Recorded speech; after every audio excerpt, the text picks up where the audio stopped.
So in this instance, we're talking about sex, which you were assigned at birth by observation. And then we have this word gender. And gender means the outward expression of your sex, right? So Erin was born a woman. Erin likes to wear pants. Erin doesn't like to wear makeup and jewelry. Erin does jobs that are typically, we typically say are men's jobs. And so we may say Erin's gender is male, right? So she was born female. Very few people would say that, even with all of the men's attributes, clothing, work, etc. There's still just a small portion of society that would say Erin's gender is male. Right, and let's be honest. Gender is a new word in the Bahamian lexicon. This is not a construct that we used to. This is not a common part of our day, a common part of our language. Certainly not as being separate and apart from sex. Right, absolutely. Like in my experience locally, in my experience when I travel and when I go further south in the region, people identify me as male or as trans male, right? I personally, I look at my body, I have a woman's body. I have an undeniably female shape. I have the Coca-Cola bottle, the thin waist, the small waist, the big hips, right?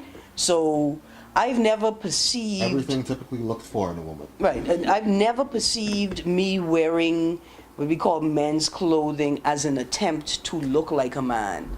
Like that's never been what I've never been doing that, wearing men's clothing to look like a man. I wear... But you gotta admit you kind of do, a little. Yeah, like in the face, but if you look for more than 5 seconds, right, you could see, right? Now there was a time when that would have gone completely naturally for most men. But I think you can also admit that we live in a time where there are significant portions of some societies who do dress specifically to look like the opposite sex. Oh yeah, without a doubt. And they say that that is just that they have a different gender. Right, and some men, we have you this term... You don't feel that way though. Well, we have this term metrosexual, right? Mm-hmm. And that preceded the whole gender war debate. Well, it sort of did. That word came up, and we started identifying men that would manicure their eyebrows or manicure their beard, metrosexual. A lot of moisturizing taking place. Right, a lot of manicures and pedicures and facials, we call them metrosexual.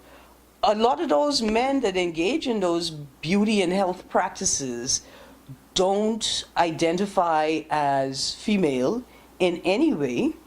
They just think that they should be allowed to use some of the services that women do, and that there's nothing wrong with a man taking care of himself and his outward appearance in that manner. Some men are trans or are feminine and would like to be more feminine in their outward expression, and they've latched on to the term metrosexual. And it's a term that they use to identify themselves in a culture that's hostile towards gender non-conforming. Another workaround, avoiding the actual issue. I think so, it could be. But here's why it's problematic. How people express themselves outwardly, right? So here's how we construct gender, how we tell if somebody is a man or a woman. We assume that everybody is a man until we see the indications or the signs that they're not a man. So if we see somebody approaching us in the distance... That's a bold statement to make. Yeah, man. I don't know if you'd be able to back that up. That's what the scientists say. This is what the scientists say. What scientists are these? Established global north scientists say that this is how we construct gender. In the distance, we see someone come in, we assume they're a man until we see the signs that they're a woman, that they're not a man. So we look for earrings, makeup, dress, skirt, shape of the body. So basically anything that differentiates this person from the norm? Exactly. Okay. Right? Doesn't that further put women in a category to themselves? Look here, this is a patriarchal, othery type of word. Like we seem to. And what's wrong with that? We seem to have been constructed to other things. What's wrong with having a patriarchal world? Patriarchy has not been doing a good job, man. Patriarchy has been doing the only job. No, man, It's always been patriarchy. no, man, we had matriarchal societies until They got imperialist patriarchal systems and states and governments decided to destroy. Like when we decided we're going So to the patriarchs destroy knowledge. So the patriarchs Maybe they won. I mean, but That's what it was. as long as they're good Chickchani catching feminists like me, we can't say the patriarchy won, right? So anyway, this is how we construct gender, right? This is why people have a problem with gender non-conforming individuals, because You sound like a Polish Jew who refuses to acknowledge that the Nazis have invaded.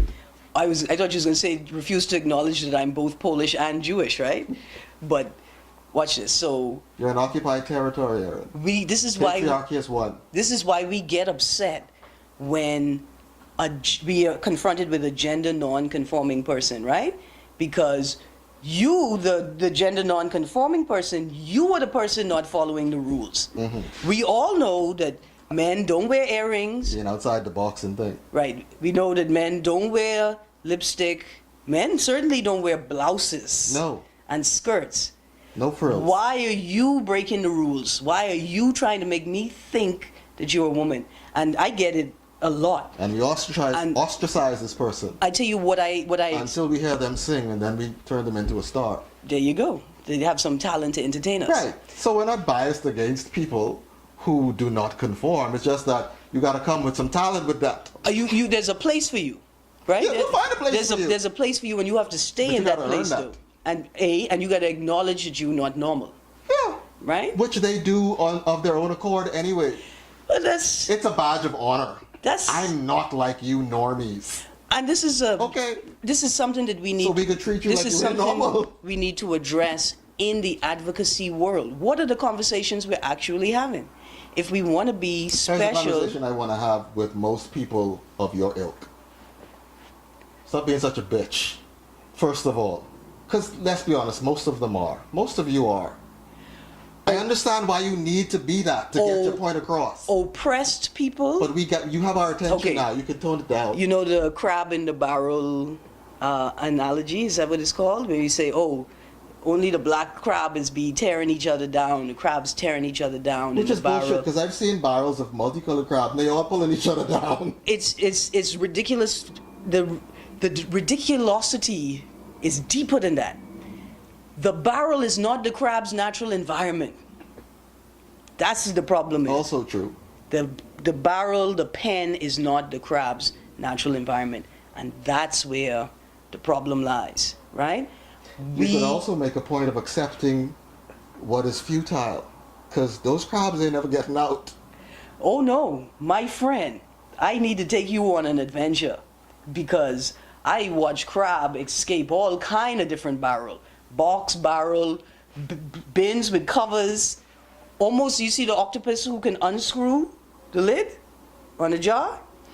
Crab's almost as bad as that. Full disclosure, I didn't hear anything after you said you taking me on an adventure. I could take you on an adventure in the bush in Andres, so you could see what I'm talking about. Again, I don't. But The visual So- I have and the visual you have probably in the same thing. what would facilitate advocacy on LGBTI issues is a shift in the conversation. Like you haven't- suggested, You haven't if proven we to me that advocacy is necessary. well, advocacy is necessary because Certainly not the type of advocacy that is taking center stage now, because that's legislative in nature. Well, We're talking but- about a cultural type of advocacy. pause. What legislative advocacy is taking place right now? The question is, was that advocacy raised by the community itself or by its advocates? Right? So if we're referencing the gender equality referendum, which in some elements would have been good for gay people, that was not a move initiated by the gay community.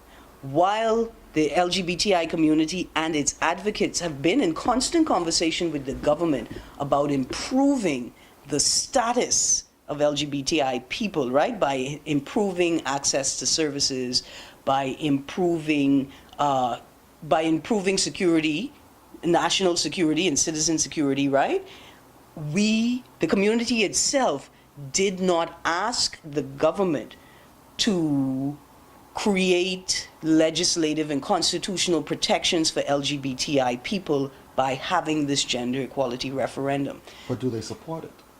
Well, I can be honest with you, I don't think the vast majority of the community understood how they were impacted or would have been impacted by the constitutional changes.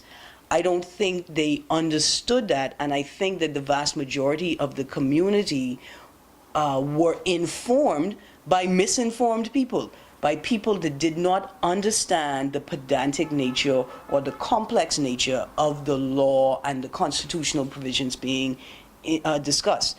I know, for instance, I ran a campaign to ensure that no LGBTI negative legislation was entrenched in the Constitution, right? I didn't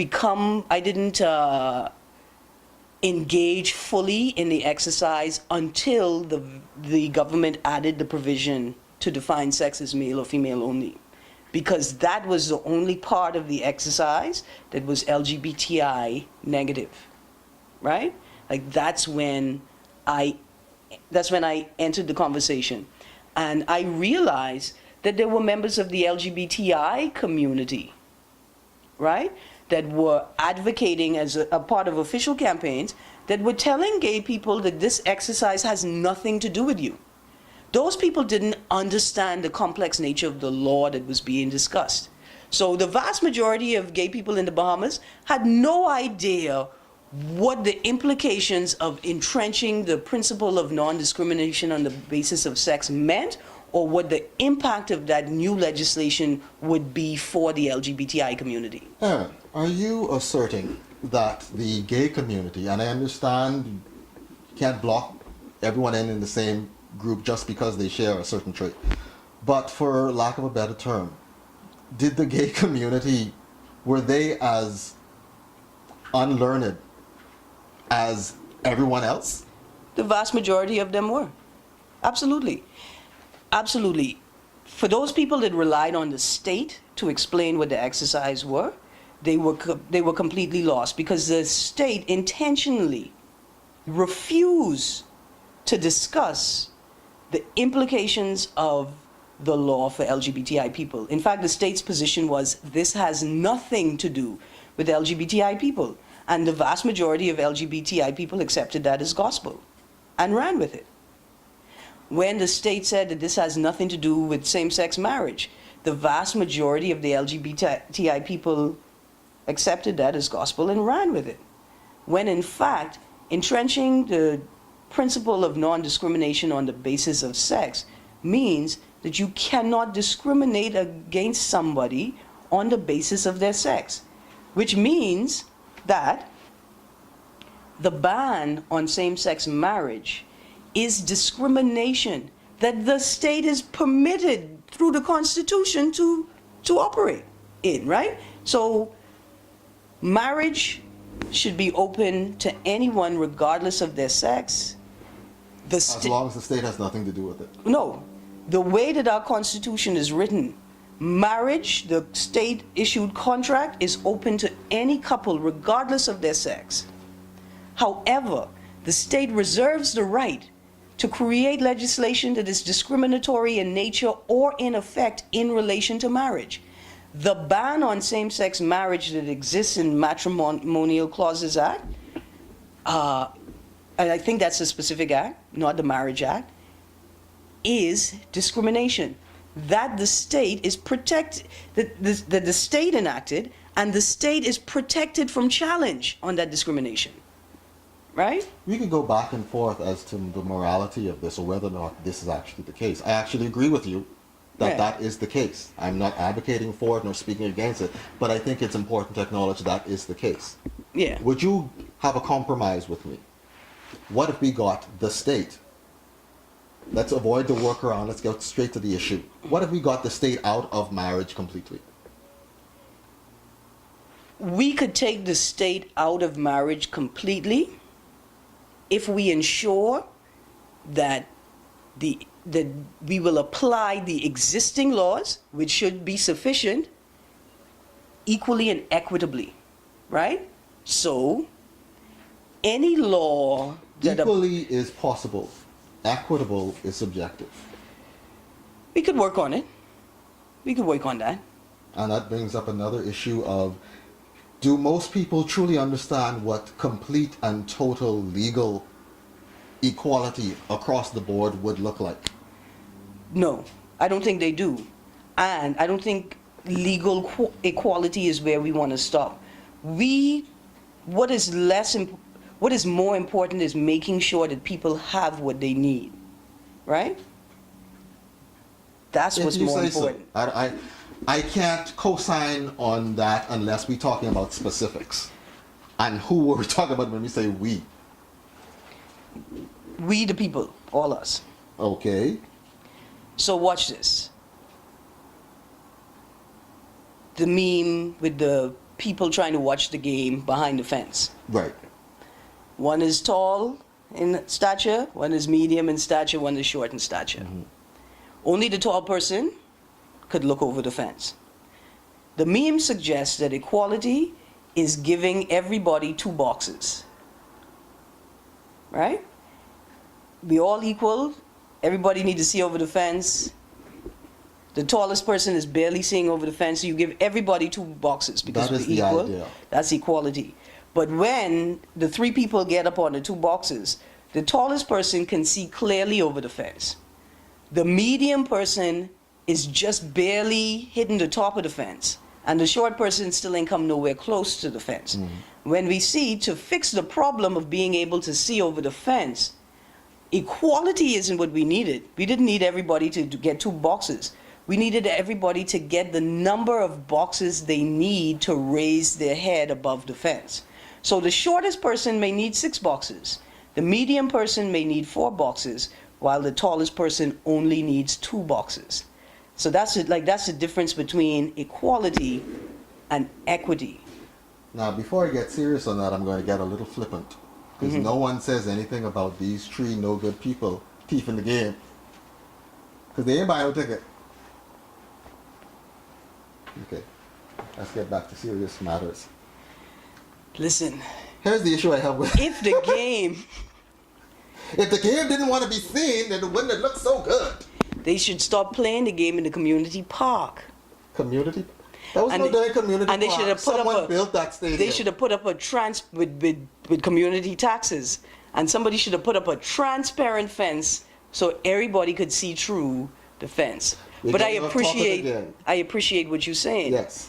Because we have to explore and acknowledge the complexities of these problems. Yeah. The blanket, These are really damn the complex. blanket response isn't working anymore. And the problem with always petitioning government is the government can only give a blanketed response. And well, here's the next thing. Here's an important thing about government and human rights. First of all, a democratic government is only concerned about the wishes of the majority. True. So we cannot expect governments to pay attention to human rights. They're only concerned about the rights of the majority. I would say the most we can expect is that they acknowledge and observe human rights. I would say this. What I think they are obligated to do is to create an environment in which it is most likely that people can live free of violence and can enjoy their inalienable human rights. For instance, we have an inalienable right to be in relationship, right? Certainly. We don't have a right to get married. There's no human right to get married. Marriage is a privilege It is. We have, because it requires someone else to consent, to co-sign with you for it to take place. right, plus, Otherwise, it's not a marriage. apparently you have to have a third party step in and, what's the word I'm looking for? It's not because, like, authorize it, right? You have to have a priest, a representative of God, or a registrar, a representative of the state authorize the union, right? Provided you see marriage in that light. Because many people say or engage in the ceremony of marriage, but they don't adhere to traditionally accepted definitions of marriage. Right? I think the 2 people should be able to stand together in a solemn a place that they have made sacred with their intentions and declare that they are married. But they are able to do that. but you can't get it states The problem is the recognized. state don't recognize it. That's the problem. We No, but I'm even always talking keep coming about. back to the same problem. I'm also talking about outside of the context of the church, right? So I even talking about without the church. Like me and my partner, we should be able to go to Clifton Pier, Yes. create a little And you are able to ceremony, do that. and then we married. And you are able to do that. Yeah. And no one could say nothing except the state. Well, no, The state could say, no, you ain't married. even the state can't say anything. See, Yeah, they, can say it. no, They might be right. But they can say it. unless I represent myself as a married person to the state, Identify as married. right? Like, and this came up in the gender equality referendum as well, because the state's response to the question of whether a yes vote will lead to same-sex marriage, the state's response was, A, same-sex marriage is impossible in our Constitution, which is easily debunked. Easily debunked. Yes, what they meant to say was same-sex marriage is impossible in our culture. And they went on to say And that that it's wasn't legislated. that it's illegal. Same-sex marriage is illegal, which is also false and easily debunked. Same-sex marriage is not illegal. Presenting a fraudulent marriage certificate or presenting a going to the state and suggesting that we have a state-issued marriage license when you don't, that is illegal. That is an act of fraud. But nobody could get locked up or penalized for being married in a non-state sanctioned ceremony. The term for all intents and purposes comes to mind. Yeah. I don't know nothing about marriage, I can be honest with you. I kid. No, you don't. No, man, I know plenty about marriage. Okay. I've been around plenty married people, Yeah. first of all. Second of all, I think about it. Constantly? Not constantly, but a lot. And in particular, over the last 4 years. Your marriage right? or someone else's? Both. Over the last 4 years, right? The potential to marry my partner. Over the last 4 years, in the midst of the gender crime? equality, no. I'm too scared. I'm too scared to go to jail. I ain't going to jail. So you don't commit crimes? I try not to. I try not to. I'll be honest, I try. Don't we all? I try harder to not get caught. That's where you focus your energy, right? Don't we all? But in the midst of that discussion, I thought about it a lot for the purposes of advocating on these issues and understanding the issues. But it's not illegal. Nobody could lock you up if you and your partner perform your own ceremony, even with a church, and don't get a license. It's not illegal. And this is important because we're trying to have legislative discussions and we're trying to have advocacy discussions with people who don't understand what we're talking about. They have no idea at all. So 30 minutes ago, we were supposed to start this discussion with the definition of gender, which we did slightly, and I'm going to continue to say this. I'm not even sure if we need the word gender.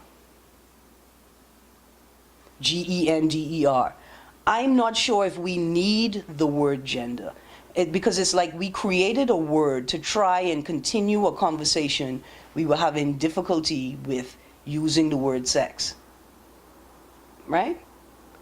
I think we created the word gender to push the conversation along about discrimination on the basis of sex. And we tried to create language that made that conversation easier. I feel it incumbent upon me to say that Erin Greene's views do not necessarily represent the views of this show or its host. Even though they kind of do. I can be honest with you. I think it's important to put a disclaimer here. I'm not sure if Erin Greene's views represent the views of the majority of the LGBTI community. I'm glad she said it. Yeah, and I could say that. My job as an advocate for the community is to, one part, represent the wishes of the community, to highlight the needs of the community, right? And to talk about the state's obligation to the community. But another part of my work is about advocating on behalf of the community and advancing thought and culture around these issues. So in a lot of my work, I may be advancing the thought of the community itself. I may be introducing to the community itself constructs and concepts that they may not have thought about before. And how's that been working? Oh, you know, Ups and downs? of course, trying to change people's attitudes about things they believed in all their life. That's harder than trying to get a government paycheck on payday, right? But it's necessary work, right? It's absolutely necessary work. A very easy example. When I began doing this work, we talked about LGBTI rights. We're advocating for LGBTI rights. Which shouldn't be any different from the rights of any other human being. Right, and that's very problematic. And that language was constructed at a time when opponents were denying that LGBTI people had rights, right? In my work, I think I've discovered that LGBTI rights as human rights, recognizing that LGBTI people have human rights also, right, is better language, because LGBTI people are not looking for special rights. We're not asking anybody to create anything new for the community. Not yet. If we were to be honest, the LGBT ... community and many other places around the world are doing exactly what you are saying that the local community is not.